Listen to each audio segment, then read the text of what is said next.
Hello and welcome to this episode of WeTalk, where it's packed with different views and ideas about issues trending across China. I'm Zheng Chunying in Beijing.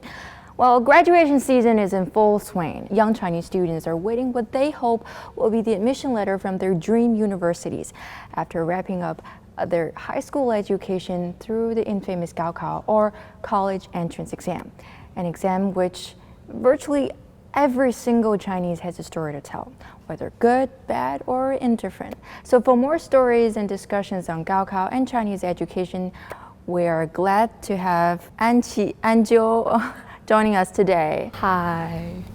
I don't have a story to tell about Gaokao because I've never took the high school entrance examination myself. But we'll talk about that later. And then what about you? Mr. Zhang Bo, Yes. he's the anchor of CGTN Arabian.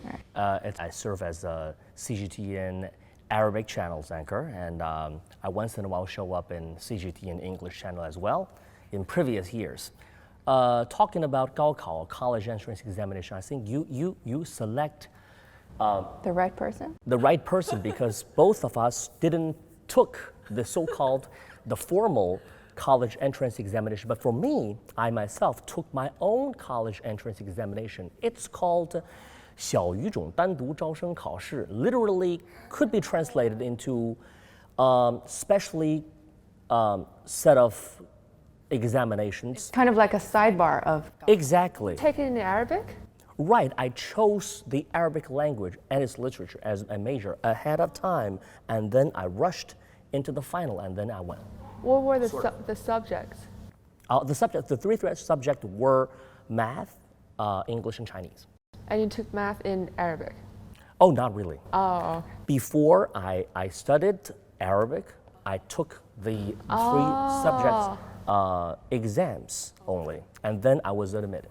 So the exam tests you mathematics and Chinese to make sure that he's smart enough to learn Arabic. It's my own Gaokao, I guess. So what was the summer like? Oh, after the examinations. Because I was kind of free ahead of time. So I was told, I felt released the moment I took that kind of paper of admission. I almost burst into laughter, and both laughter and tears at that very moment. I remember, if I remember correctly, I wrapped my bags and my books and all the learning materials and rushed that, 12 years of hardship or study. I really enjoyed myself. But what about your other classmates who are not lucky enough to get rid of the tougher Gaokao? Exactly. What I are was some of the lucky. impressions about them or their lives?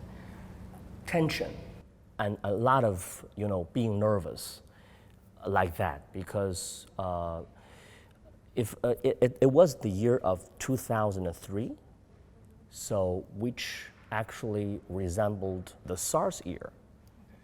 So there are a lot of, right now it's coronavirus, at that period of time it was SARS.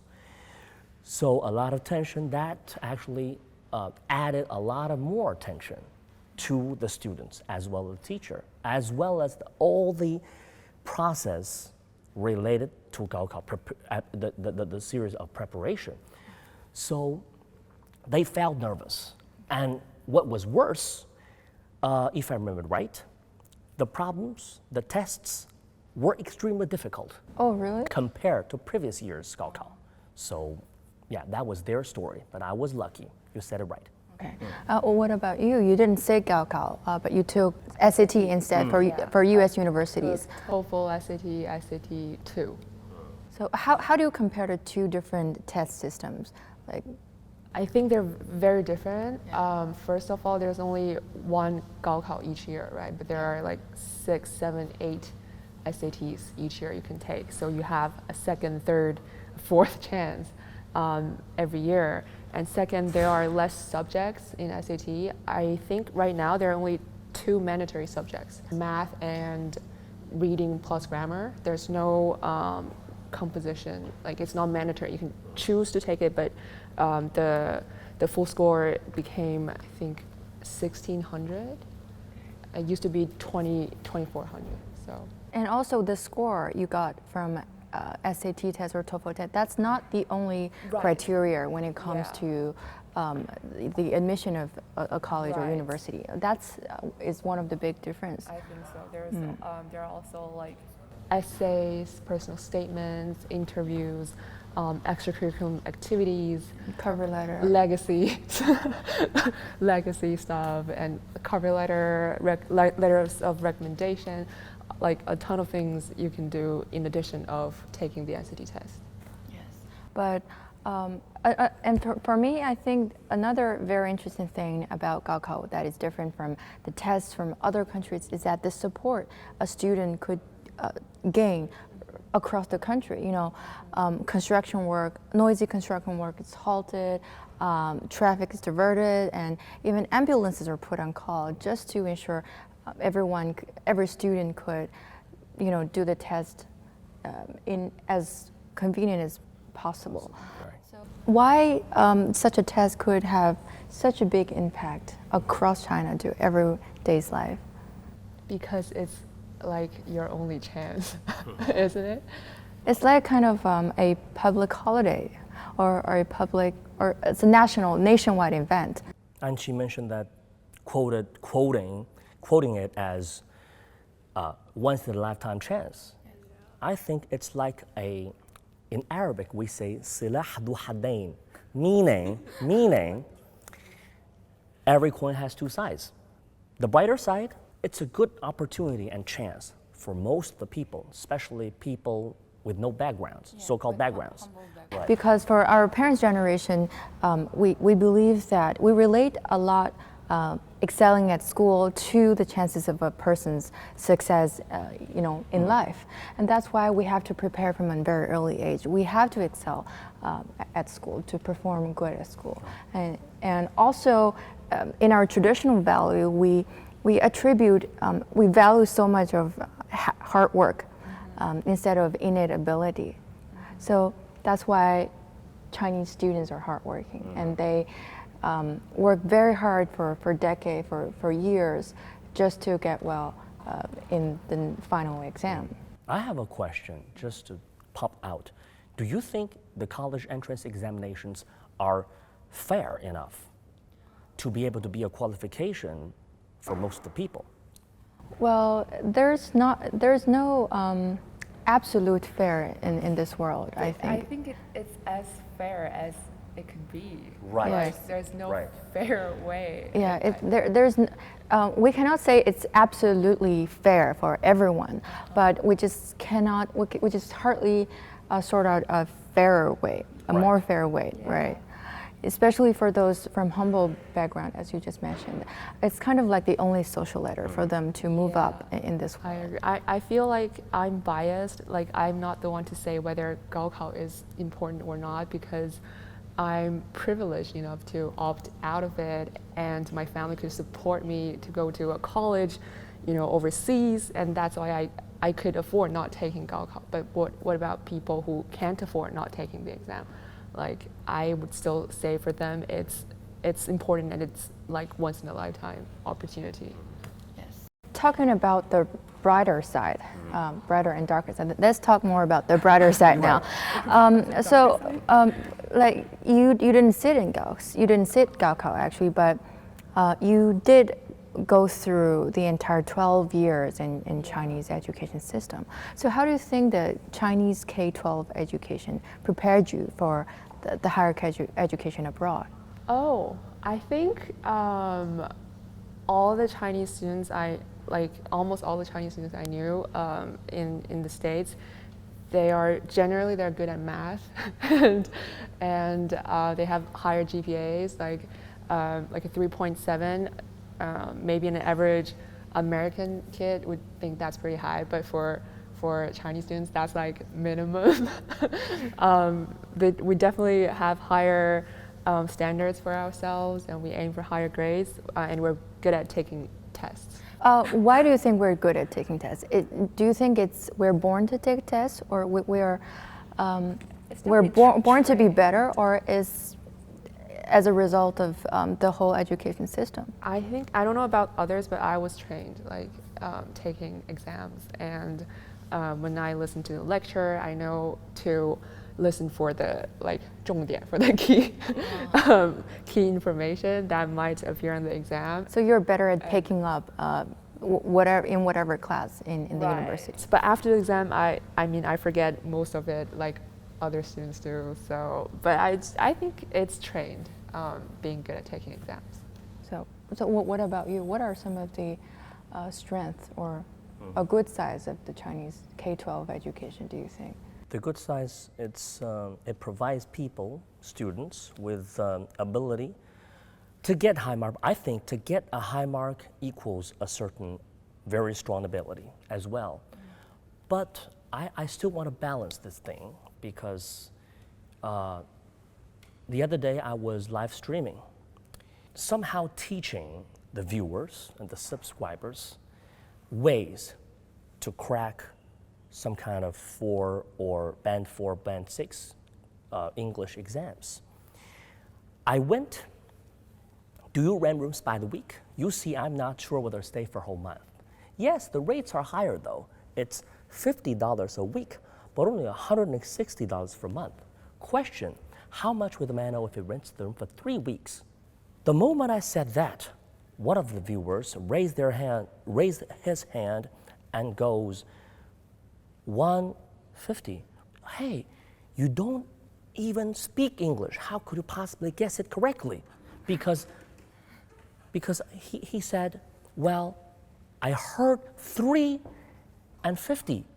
So the key points should be like 3 times 50 something. Or something So he related to 3 and 50. guessed it correctly. But he doesn't speak English. So in Chinese we call 管中窥豹. It's a small point, but we can see a bigger picture via this small point. I always mention the darker side. Sorry about that, but it's true. Okay, but it's true. But for mathematics, for Chinese, I think you cannot get a high mark only when you get a very comprehensive knowledge about the whole picture. I think maths and Chinese. How could you possibly, write a good composition without reading thousands of books? I mean that. It's good, it's both good and bad. But as you said that most Chinese students, they are better at taking tests, or they're better at mathematics or some tougher subjects. I think there's another reason for that, is that Chinese students really work harder than other students. Because in our culture, we value hard working a lot. We think that diligence is the most important thing. But in Western countries, they believe in genius or innate ability, like I said. Because there's a Chinese proverb called 勤能补拙, which means diligence could cure lack of talent, right? So we don't believe there's a lack of talent, actually. We just think if you want to do it well, then just put enough efforts. Yeah. Which is kind of the truth. If you really put enough effort or more efforts into it, you can see the results. Yeah. And I think having the ability to work hard is also a talent. Yes. Yeah. Yes. It's not just about stupidly working hard. It's about strategically working hard. But do you think that kind of value or education that you received in China also prepared you for your career development? Said yes or no, because I did learn to work hard through my years of education in China. But while I was in college in the States, I worked hard to the point that I began thinking, why am I working so hard? And that was a very, that's like the key question. Like at some point, every kid has to think about like why am I working this hard? I'm in this good college. It seems to Where be. were you then? I was in Cornell. In Cornell. Yeah, and it would seem like a good destination of my 12-year education, and now I've accomplished it. And now why am I working so hard? And to get a job, what kind of job? A job that gives me money? Do I need that money? Like, and then it all became like my world sort of collapsed and rebuilt. And then my system was slightly different. Like, I do work hard, but it's only for the things I enjoy or I know it's worth working hard for. I don't just blindly work hard for everything, which really gave me a lot of spare time to enjoy life. Yeah. Was coming from You're here to Hebei reveal the province. darker side. I came from Hebei province, where education rocks a lot. Right. Okay. Shandong province. Hebei what is it province, called? Jiangsu province. Hebei, there's a famous high school. Hengshui. Hengshui. Yes. And I'm from the Harbin version of Oh. Hengshui. Yeah, Hengshui. Good for you. Hengshui. So we're so familiar Yeah. with that. The rebound turned out to be like I started to totally enjoy life after taking the college entrance examinations. I almost took every single competition held in university. I visited more places when I was admitted to university, and I made new friends. I took competitions related to language as well as music. And I met so many people. I found my campus life was terrific. It was But- more than great. But do you think your eagerness to outperform than your peers is kind of like instilled in the Chinese foundation education? I once took an exam psychologically. It said I was born to be an athlete or a competitor. Yeah. So you still believe that it's kind of like your innate ability instead of a result of being educated, being trained, right? Right, somehow I feel myself as a contradictory person. But somehow I did absorb the brighter side of the 12 years of hard work. Yeah, I can say that. And you can say that again. But like I said, Gaokao might not be the perfect exam for all people across the country, but we have to admit that it provides opportunity for those from humble backgrounds, from rural countries. It's their social ladder, and for those from middle class families, education might not play as big a role as it did decades ago. Right. Do you agree with that? In our parents' generation, university graduates, they're assigned a good job. So if you're graduating from a very top-notch university, then you can get well paid. You can get a very satisfying job, a very decent job, but it's a completely different story now. Yeah. There are millions of university graduates or even PhDs from university or even top-notch universities, and simply to find that it's really hard to find a job. So Why finding a job? May I ask you, why always finding a job? Does finding a job something a big deal? Why not try to explore into the unfamiliar that keeps cropping up in our life instead of just solely immerse yourself in the world of your own, facing up so many subjects that's been required only for Gaokao? Why is that? Can I raise that question? Why finding a job? Why finding a job? Because I get paid. yeah, Okay. we have to make Okay. Can we say that right now you are a freelancer? Yes. Yes. So it's a job as well. I lost my full-time job. Okay. You lost. Finding a job can be taken as a byproduct of life.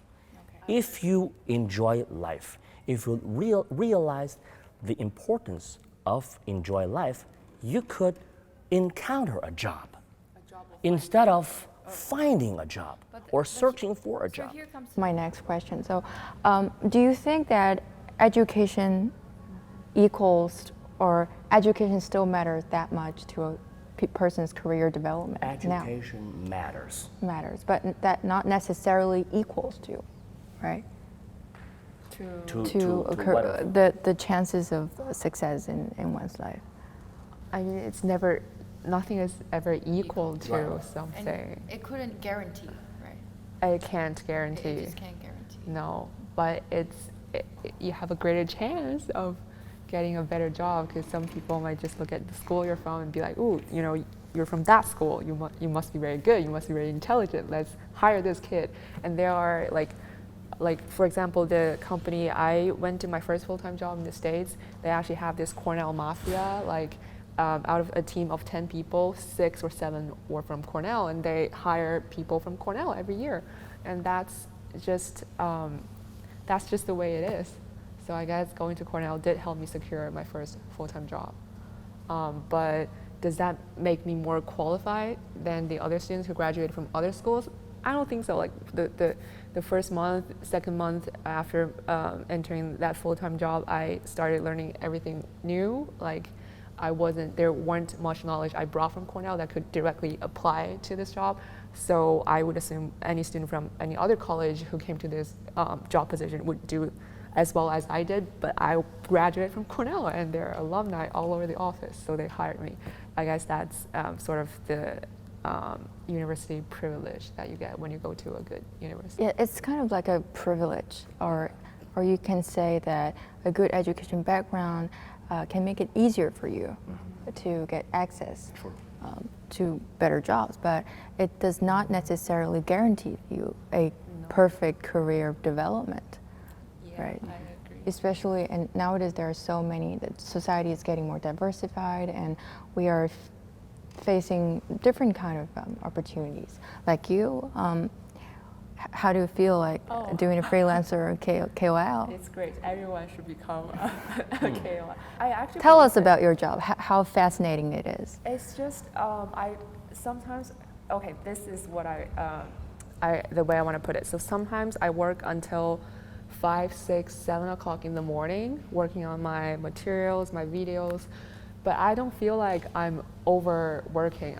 I don't feel like 加班 at all. I am just I don't have the burden of I'm working so hard, I'm so tired. No, not at all. I just enjoy it. I love it, and if I don't want to do something, I can choose not to, and then I can focus on the parts I like. I get to choose when to work and what to work on, which is great. And I enjoy. I am the sole benefit. Like I am the sole benefiter. Like I myself enjoy all the good outcomes of my hard work. You're the which only feels boss great. and you're the only benefiter. Yes, of everything, and it feels. Sounds cool. But do you think your fantastic education background also help you with the KOL career? Like they follow you, your followers are attracted by your fascinating education background, by your Cornell. I never know because I don't have the chance to relive my life another way and test if people would still like me. So I guess I'm always privileged.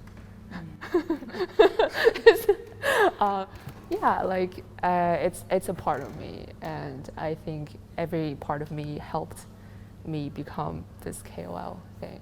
Steve Jobs once said during his speech at Stanford University, if I remember rightly, connecting the dots. The very first point was connecting the dots. Life was, but we can realize it. We can only realize it afterwards, not in advance.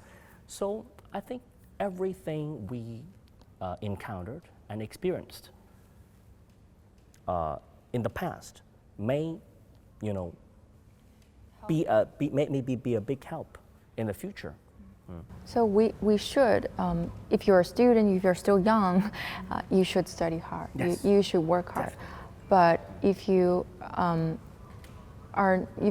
fail the test, you should tell yourself that there's still opportunities ahead. Oh yeah, definitely. Even if when you're a student, you should start exploring the KOL path. It's always out there. Oh, John Boy is also exploring The his KOL. KOL path. I think right. How's your KOL path going? I'm not doing it on purpose. Okay. I do it for fun. Money, fame, reputation, all kinds of success, temptations, all come as byproducts. If you really want to enjoy your life, you can get everything that you want.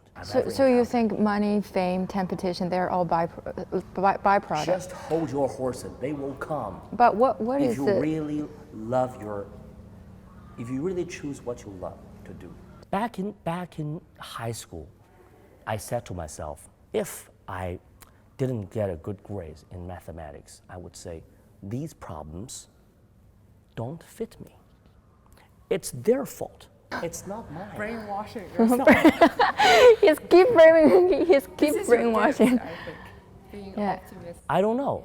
That I don't is know. your gift. I'm just teaching myself via that. But not all could have that kind of ability. But I think everyone should have the ability to adjust and try to find the balance. No matter it's work, no matter it's study, no matter it's what kind of thing. Try to find the balance. Try to love the life and cherish it. There's not a single event or a single person or a single success or failure is important enough to ruin your life. Yeah. Right, for me. I feel like especially when, we're still young, but when I was younger, I tend to overemphasize the importance of a single incident, but actually it's not. Like if I look back and I'll be like, oh, why was I crying over that again? Like it was totally not worth my time, feeling sad about it. So I guess right now, looking at the bad things that are happening right now, I would try to move like 10 years forward and look back and then We shouldn't have been upset about that. like Yes. it's not worth it. Yes. So I think life is really like a marathon. There are for sure full of ups and downs throughout the journey, and we don't have to necessarily be at the front all through the journey. And at the end, we can realize that the only competitor is ourselves. Yeah. All right. So last but not least, what would you like to say to those high school graduates who are going to embark on their new journey in the university in a couple of weeks? Oh, they're going to begin their semester in college? But right now it's summer vacation, right? Yeah. Enjoy your summer vacation. Do something fun, do something crazy. Don't take boring classes. Nothing deeper than that. Yeah. Okay, just have fun. Me the same way. But your future only lies in your hands. Have fun and enjoy your life. Yeah. That's all. All right. All right. So glad that we had this talk today, and I'll see you next time. Bye.